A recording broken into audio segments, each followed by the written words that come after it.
اس حوالے سے ڈیٹیلز احادیث آپ کو سنن نبی داؤد کے اندر اور سنن نسائی کے اندر ملیں گی کہ جب ایک نیک بندے کی روح نکالنے کا وقت آتا ہے تو فرشتے کس فارم میں اس کے سامنے آتے ہیں، اس کو کس پروٹوکول کے ساتھ اللہ کے حضور پیش کرتے ہیں، وہ خود آمادہ ہو جاتا ہے اس بات پہ کہ اس کی روح نکالی جائے۔ صحیح بخاری میں حدیث ہے، بڑی لمبی حدیث ہے، اس کا ایک پورشن اللہ تعالیٰ فرماتا ہے کہ مجھے کسی کام میں تردد نہیں ہوتا، ریلیکٹنٹ میں نہیں ہوتا، ہچکچاہٹ مجھے نہیں آتی کوئی کام کرتے ہوئے، سوائے ایک کام کے کہ جب مجھے اپنے کسی نیک بندے کو موت دینی ہوتی ہے، وہ زندگی کو پسند کر رہا ہوتا ہے اور میں اسے اپنے پاس لانا چاہتا ہوں۔ ظاہر ہے دنیا میں کوئی انسان نہیں ہے جسے زندگی محبوب نہ ہو، اگر زندگی محبوب نہ ہو تو زندہ رہنے کی تڑپ ہی ختم ہو جائے۔ تو صحیح بخاری کی اس حدیث کے الفاظ ہیں کہ میں بھی ہچکچاہٹ محسوس کرتا ہوں کہ میرا بندہ موت کو پسند نہیں کرتا اور میں اسے موت دینا چاہتا ہوں۔ تو اسی کی ڈیٹیلز آپ کو سنن نبی داؤد میں اور سنن نسائی میں ملیں گی کہ فرشتے بڑی اچھی شکل میں نیک بندے کے پاس آتے ہیں، اس کے یعنی یہاں پر ریشمی رومال لا کے رکھا جاتا ہے، پورے پروٹوکول کے ساتھ فرشتے اسے آخرت کی طرف ابھارتے ہیں کہ تمہارا رب تمہارے انتظار میں، حتیٰ کہ وہ خود پھر خواہش کرتا ہے کہ میری روح نکالی جائے۔ یا ایتھا النفس المطمئنہ ارجعی الی ربک راضیۃ مرضیہ فادخلی فی عبادی وادخلی جنتی، اے اطمینان والی جان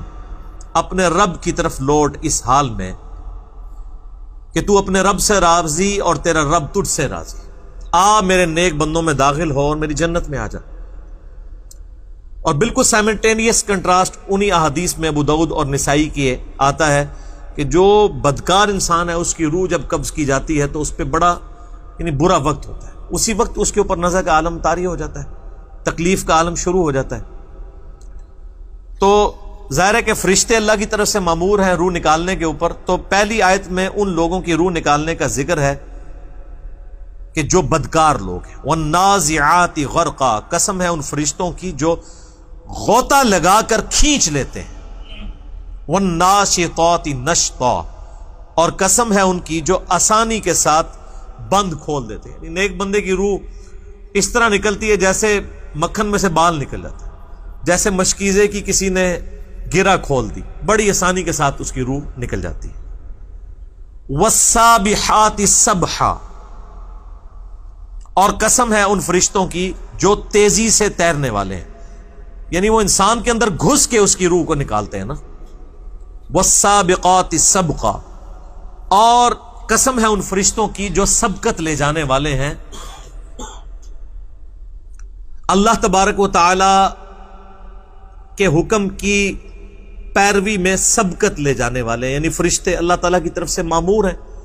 اس کے حکم کی پیروی کرنے کے لیے، اور وہ ہر وقت تیار رہتے ہیں کہ ہمارے رب کی طرف سے ہمیں حکم آئے اور ہم اس حکم کی پیروی اختیار کریں۔ فالمدبرات امرا، اور پھر وہ ہر کام کا انتظام کرنے والے ہیں،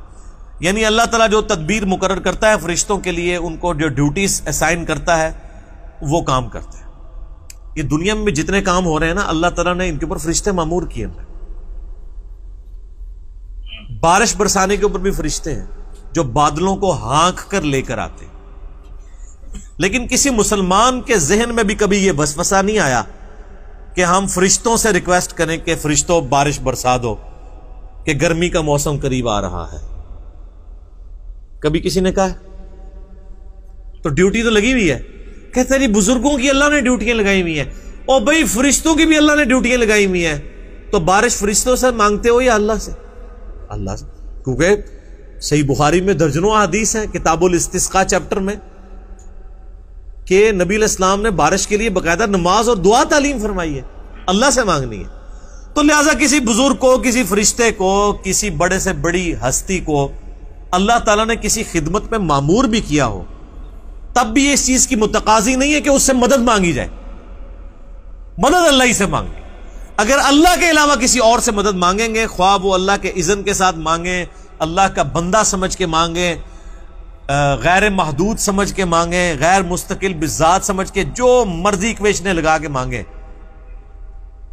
وہ شرک کی کیٹیگری میں فال کر دے گا. ایاک نعبد و ایاک نستعین، اے اللہ ہم صرف تیری عبادت کرتے ہیں اور غائب میں مدد کے لیے، دعا کے لیے صرف تجھی کو پکارتے ہیں.